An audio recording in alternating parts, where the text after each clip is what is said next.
Welcome to ఊరువాడ. Warangal పర్యటనలో ఉన్న CM Revanth Reddy Hanumakonda collectorate లో అధికారులతో సమీక్షించారు. సూపర్ స్పెషాలిటీ ఆసుపత్రి నిర్మాణంలో అంచనా వ్యయం పెంచడంపై ఆగ్రహించారు. మౌఖిక ఆదేశాలతో 628 కోట్ల వ్యయం ఎలా పెంచుతారని నిలదీశారు. నిర్మాణ వ్యయంపై ఆడిట్ నిర్వహించాలని ఆదేశించారు. గడువులోగా ఆసుపత్రి నిర్మాణం పూర్తి చేయాలని సూచించారు సీఎం. త్వరలో ఖమ్మం చుట్టూ రింగ్ రోడ్డు నిర్మిస్తామన్నారు మంత్రి తుమ్మల. జాతీయ రహదారుల కోసం ఇప్పటికే కేంద్రానికి ప్రతిపాదనలు పంపామన్నారు. 655 కోట్లతో కొన్ని రహదారులకు అనుమతులు వచ్చాయన్నారు. 3 నెలల్లో కేంద్రానికి డిపిఆర్ పంపుతామన్నారు. భద్రాచలంలో 6 లేన్ల రహదారి నిర్మాణానికి కృషి చేస్తామన్నారు మంత్రి తుమ్మల. విద్యుత్ కమిషన్ నోటీసులకు సమాధానం ఇచ్చినట్లు చెప్పారు మాజీ మంత్రి జగదీష్ రెడ్డి. బొగ్గు కేటాయింపు కేంద్రం చేతుల్లో ఉంటుందని కమిషన్ కు చెప్పారాయన. విచారణపై జస్టిస్ నరసింహారెడ్డి లీకులు ఇవ్వడం సరికాదన్నారు. ఛత్తీస్గఢ్ నుంచి ₹3.90 యూనిట్ చొప్పున విద్యుత్ కొన్నట్లు చెప్పారు. తన లేఖలోనూ కమిషన్ మనసు మార్చుకుంటుందని ఆశాభావం వ్యక్తం చేశారాయన. IVF ఒక అధునాతన సంతానోత్పత్తి చికిత్స. అనేక దంపతులకు తల్లిదండ్రులు కావాలనే వారి కలను నెరవేర్చుకోవడానికి సహాయపడుతుంది. ఈ రోజే OSS ఫర్టిలిటీని సందర్శించండి. కాంగ్రెస్ నేత డిఎస్ పార్థివ దేహానికి డిప్యూటీ సీఎం భట్టి, మంత్రి శ్రీధర్ బాబు నివాళులర్పించారు. ఆయన కుటుంబ సభ్యులకు ప్రగాఢ సానుభూతి తెలిపారు. డిఎస్ పార్థివ దేహంపై కాంగ్రెస్ జెండా కప్పారు. డిఎస్ మృతి పార్టీకి తీరని లోటన్నారు మంత్రి శ్రీధర్ బాబు. 2004-2009లో కాంగ్రెస్ అధికారంలోకి రావడంలో డిఎస్ కీలకంగా వ్యవహరించారన్నారు. ప్రభుత్వ లాంఛనాలతో డిఎస్ అంత్యక్రియలు నిర్వహిస్తామన్నారు. ఆదిలాబాద్ మాజీ ఎంపీ రమేష్ రాథోడ్ మృతి పట్ల రాజకీయ ప్రముఖులు సంతాపం ప్రకటించారు. ఆయన కుటుంబ సభ్యులకు ప్రగాఢ సానుభూతి తెలిపారు. ఎంపీగా, ఎమ్మెల్యేగా ఆదివాసీ హక్కుల కోసం రమేష్ రాథోడ్ చేసిన కృషిని కొనియాడారు. కాకినాడ పోర్టులో రేషన్ బియ్యం దందాపై మంత్రి నాదెండ్ల చర్యలకు రెడీ అయ్యారు.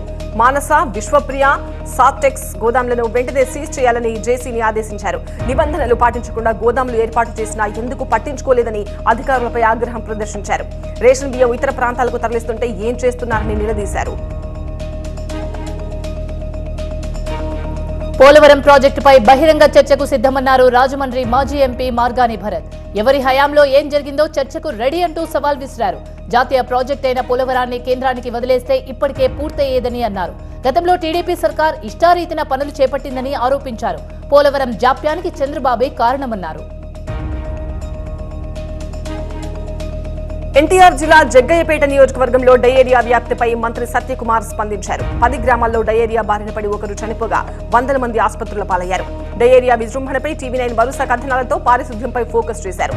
ప్రత్యేక వైద్య శిబిరాలు ఏర్పాటు చేసి బాధితులకు చికిత్స అందిస్తున్నారు. శంషాబాద్ ఎయిర్పోర్ట్ లో భారీగా విదేశీ కరెన్సీ స్వాధీనం చేసుకున్నారు కస్టమ్స్ అధికారులు. 67 లక్షల విలువైన అమెరికన్ డాలర్లను సీజ్ చేశారు. అనుమానాస్పదంగా కనిపించిన ఓ ప్యాసింజర్ ను తనిఖీ చేయగా పొంతననెలి సమాధానమిచ్చారు. అయితే అనుమానించిన అధికారులు బ్యాగ్ అడుగును దాచిపెట్టిన డబ్బును గుర్తించారు.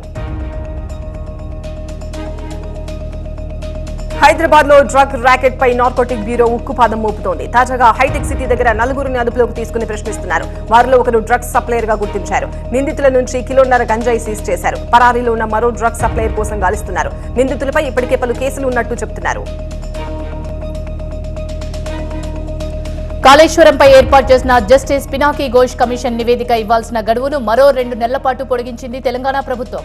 ముందుగా అనుకున్న ప్రకారం జూన్ 30తో పినాకీ ఘోష్ పదవీకాలం ముగియనుంది.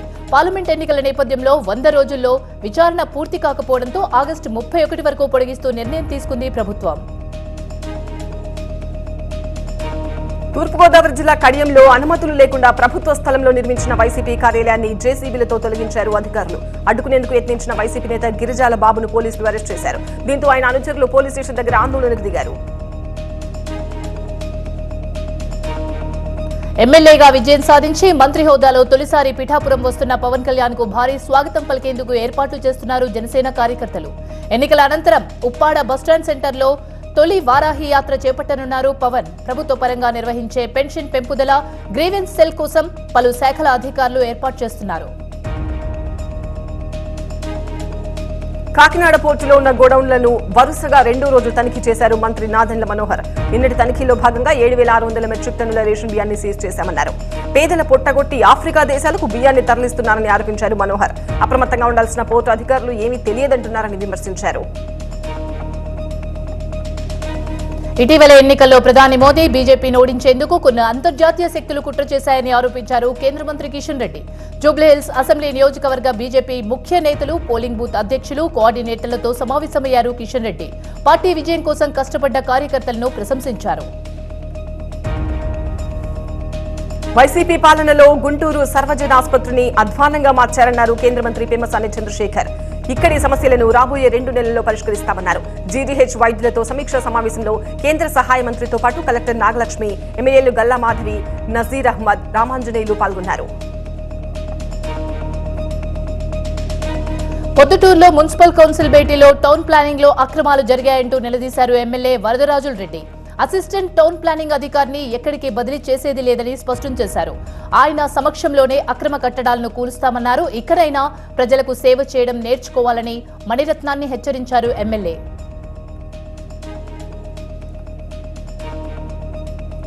తమకు తెలియకుండా తమ భూములను కేటాయించొద్దని ఉండవల్లి రైతులు డిమాండ్ చేశారు. సీడ్ యాక్సెస్ రోడ్డుకు భూములిచ్చేందుకు కొందరు రైతులు అభ్యంతరం వ్యక్తం చేస్తున్నారు. కాగా అర్హులైన రైతులందరూ రేపు మధ్యాహ్నం 3 గంటలకు ఉండవల్లిలోని యూపీ స్కూల్ దగ్గరకు రావాలని సూచించారు సిఆర్డీఎస్ స్పెషల్ డిప్యూటీ కలెక్టర్ విశ్వేశ్వరనాయుడు. యూనివర్సిటీలో రాజకీయ నాయకులు బెదిరింపులకు, భౌతిక దాడులకు పాల్పడుతున్నారని ఆరోపించారు మాజీ మంత్రి మేరుగు నాగార్జున. విద్యా వ్యవస్థను టీడీపీ అభాసుపాలు చేస్తోందన్నారు. ప్రభుత్వాలు మారితే వైస్ ఛాన్సలర్లను మార్చే సంస్కృతి లేదన్నారు నాగార్జున. వేమూరులో వైఎస్ఆర్ విగ్రహాన్ని పెట్రోల్ పోసి తగలబెట్టిన వారిపై చర్యలకు డిమాండ్ చేశారు.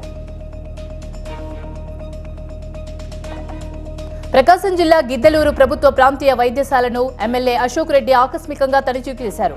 ఇటీవల నిర్మించిన ఆసుపత్రి నిర్మాణాలను పరిశీలించి నాసిరకంగా ఉన్నాయని అసహనం వ్యక్తం చేశారు. 50 పడకల ఆసుపత్రిని 100 పడకలుగా మార్చాల్సి ఉండగా 40 పడకల ఆసుపత్రిగా కుదించడంపై మండిపడ్డారాయన. త్వరలో ఆసుపత్రి అభివృద్ధి కోసం కమిటీ ఏర్పాటు చేస్తామన్నారు ఎమ్మెల్యే. బీజేపీ సీనియర్ నేత, మాజీ ఎమ్మెల్యే చింతల రామచంద్ర కుటుంబాన్ని పరామర్శించారు కేంద్ర మంత్రి కిషన్ రెడ్డి. ఇటీవల చింతలకు మాతృవియోగం జరిగింది. రామచంద్రారెడ్డి నివాసానికి వెళ్లి నివాళులర్పించారు కిషన్ రెడ్డి. వారి కుటుంబ సభ్యులతో కాసేపు గడిపారు. కొత్త ప్రభుత్వం ఏర్పాటైన తర్వాత జరిగిన తొలి ప్రకాశం జిల్లా జెడ్పీ సర్వసభ్య సమావేశానికి మంత్రులు, పలువురు ఎమ్మెల్యేలు డుమ్మా కొట్టారు. జిల్లా పరిషత్ చైర్పర్సన్ బూచేపల్లి వెంకయ్యమ్మ అధ్యక్షతన జరిగిన సమావేశానికి ఒంగోలు ఎంపీ మాగుంట, దర్శి ఎమ్మెల్యే బూచేపల్లి శివప్రసాద్ రెడ్డి మాత్రమే హాజరయ్యారు. కాంగ్రెస్ ఖాతాలోకి మరో మున్సిపల్ కార్పొరేషన్ చేరింది. మేడ్చల్ జిల్లాలోని బోడుపల్ మున్సిపల్ కార్పొరేషన్ లో కాంగ్రెస్ పెట్టిన అవిశ్వాసం నెగ్గింది. మొత్తం 28 మంది కార్పొరేటర్లు ఉండగా 22 మంది తీర్మానానికి అనుకూలంగా ఓటేశారు. కొత్త మేయర్ గా తోటకూర అజయ్ కుమార్ ను ఎన్నుకున్నారు. డిప్యూటీ మేయర్ ను త్వరలోనే ప్రకటిస్తామన్నారు మాజీ ఎమ్మెల్యే సుధీర్ రెడ్డి.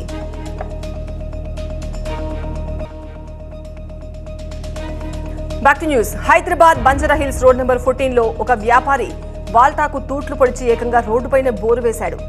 100 ఫీట్లలో నీళ్లు పడ్డా 500 ఫీట్ల వరకు బోరు వేశాడు. వాహనాల రద్దీ అధికంగా ఉండే ప్రధాన రోడ్డును ఆక్రమించి బోరు వేశాడు. స్థానికుల నుంచి పెద్ద ఎత్తున ఫిర్యాదులు రావడంతో స్పందించిన అధికారులు బోరును సీజ్ చేశారు. రాజంపేట డిప్యూటీ డీఎంహెచ్ఓ తనను పెళ్లి చేసుకుని మోసం చేశాడంటూ రిమ్స్ ఆసుపత్రి హెడ్ నర్స్ బానోతు చిన్నమ్మ ఆరోపించింది. 11 ఏళ్లు కాపురం చేసి ఇప్పుడు దిక్కున్న చోట చెప్పుకో అంటున్నాడని వాపోయింది. మొదటి భార్యకు సంతానం కలగలేదంటూ 2013లో తనను రెండో భార్యగా వివాహం చేసుకున్నాడంటూ ఆధారాలు చూపించింది చిన్నమ్మ. బాపట్ల జిల్లా గురువుపాలెంలో ఒక బాలికను 5 యువకులు రేప్ చేసినట్టు చెప్పారు డీఎస్పీ మురళీకృష్ణ. బాలికతో పరిచయం ఉన్న చైతన్య అనే యువకుడు బాలికను బయటకు రమ్మని పిలిచి స్నేహితులతో కలిసి రేప్ చేసినట్టు చెప్పారు. 5 నిందితులపై పోక్సో చట్టం కింద కేసు పెట్టి రిమాండ్కు తరలించామన్నారు. పార్వతీపురం మన్యం జిల్లా గుమ్మడ దగ్గర లారీ బోల్తా పడింది. ఒడిషా నుంచి పార్వతీపురం వెళ్తుండగా రోడ్డుపై గోతుల కారణంగా బోల్తా కొట్టింది. ఈ ప్రమాదంలో ఎలాంటి ప్రాణ నష్టం జరగలేదని పోలీసులు చెబుతున్నారు. రహదారిపై మోకాళ్ల లోతు గుంతలే ప్రమాదాలకు కారణమని ఆరోపిస్తున్నారు స్థానికులు. బీహార్ ప్రత్యేక హోదా డిమాండ్ మరోసారి తెరమీదకు వచ్చింది. ప్రత్యేక హోదా కోరుతూ జేడీయూ తీర్మానం చేసింది. తమ డిమాండ్ కొత్తది కాదని, ఏళ్లుగా ఉన్నదేనంటూ మరోసారి తీర్మానించింది. అభివృద్ధి, ఆర్థిక రంగం అసమానతలను తొలగిపోవాలంటే ప్రత్యేక సాధన ఒక్కటే మార్గమని తేల్చి చెబుతోంది. ఢిల్లీ లిక్కర్ స్కామ్ లో సీఎం కేజ్రీవాల్ సీబీఐ కస్టడీ ముగిసింది. 3 రోజుల పాటు ఆయనను సీబీఐ విచారించింది. కస్టడీ ముగియడంతో కేజ్రీవాల్ ను రౌజ్ అవెన్యూ కోర్టులో హాజరుపరిచారు. సీబీఐ వాదనలు విన్న కోర్టు కేజ్రీవాల్ కు 14 రోజుల రిమాండ్ విధించింది. జైల్లో కేజ్రీవాల్ ను చంపే కుట్ర జరుగుతోందని ఆప్ కార్యకర్తలు ఆరోపిస్తున్నారు. ఢిల్లీలో సీఎం కేజ్రీవాల్ అరెస్టుకు నిరసనగా ఆందోళనలు మిన్నంటాయి. వేలాదిగా తరలివచ్చిన కార్యకర్తలు కేంద్రానికి వ్యతిరేకంగా నినాదాలు చేశారు. ప్రధాని మోదీ డౌన్ డౌన్ అంటూ నినదించారు. కేజ్రీవాల్ ను వెంటనే విడుదల చేయాలని డిమాండ్ చేశారు. ధర్నాకు ఆప్ మంత్రులు అతీషి, భరద్వాజ్ హాజరయ్యారు.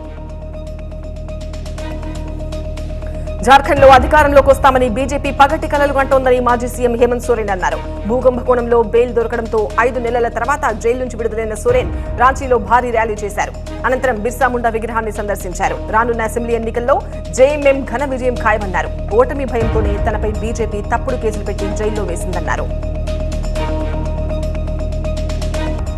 అసోంలో భారీ వర్షాలు కురుస్తున్నాయి. దిబ్రూరాగంజ్ లో కుండపోత వర్షానికి రోడ్లన్నీ నదులను తలపించాయి. మోకాళ్ల లోతు వరదలో ప్రయాణించలేక వాహనదారులు అవస్థలు పడ్డారు.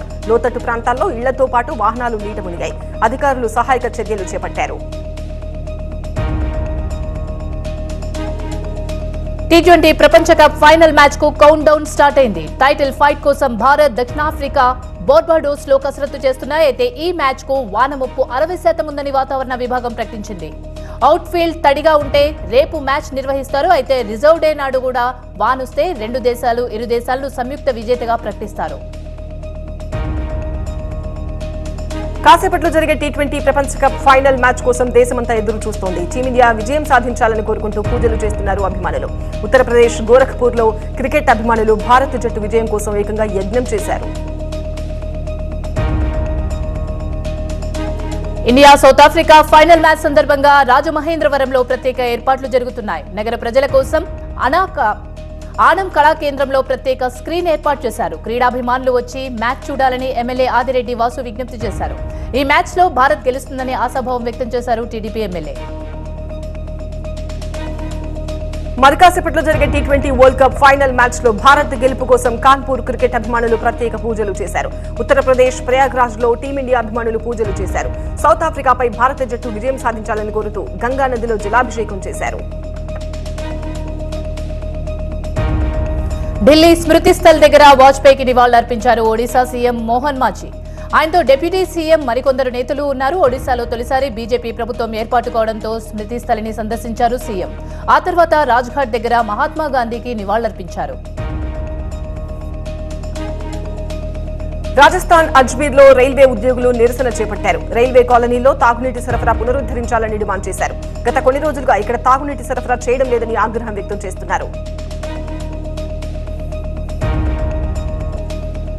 బీహార్ అభివృద్ధి కోసం సాయశక్తులా కృషి చేస్తా అన్నారు కేంద్ర మంత్రి చిరాగ్ పాస్వాన్. ప్రజలు మోదీని నమ్మి ఓటేసినందుకు కృతజ్ఞతలు తెలిపారు. తమ కార్యకర్తలు శ్రమించడం వల్లే బీహార్లో 5 సీట్లు గెలుచుకోగలిగామన్నారు చిరాగ్ పాస్వాన్. కర్ణాటకలో బీజేపీ నేతలు, కార్యకర్తలు ఆందోళనకు దిగారు. సీఎం సిద్దరామయ్య రాజీనామా చేయాలని వారు డిమాండ్ చేస్తున్నారు. కలబురగిలోని డిప్యూటీ కమిషనర్ కార్యాలయం ముందు నిరసన వ్యక్తం చేశారు.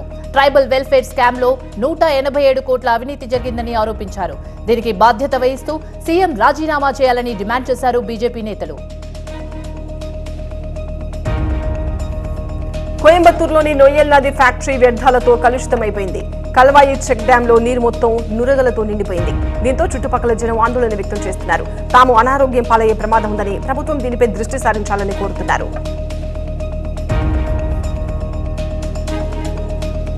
జమ్మూ కాశ్మీర్లోని బాల్తాల్ నుంచి అమర్నాథ్ యాత్ర కొనసాగుతుంది. మొదటి బ్యాచ్ కు చెందిన యాత్రికులు గుర్రాలపై తరలి వెళ్తున్నారు. అమర్నాథ్ యాత్రకు బయలుదేరిన వారు పహల్గామ్లోని నువాన్ బేస్ క్యాంప్ కు చేరుకుంటున్నారు. అయితే హరహర మహాదేవ నినాదాలతో హోరెత్తించారు.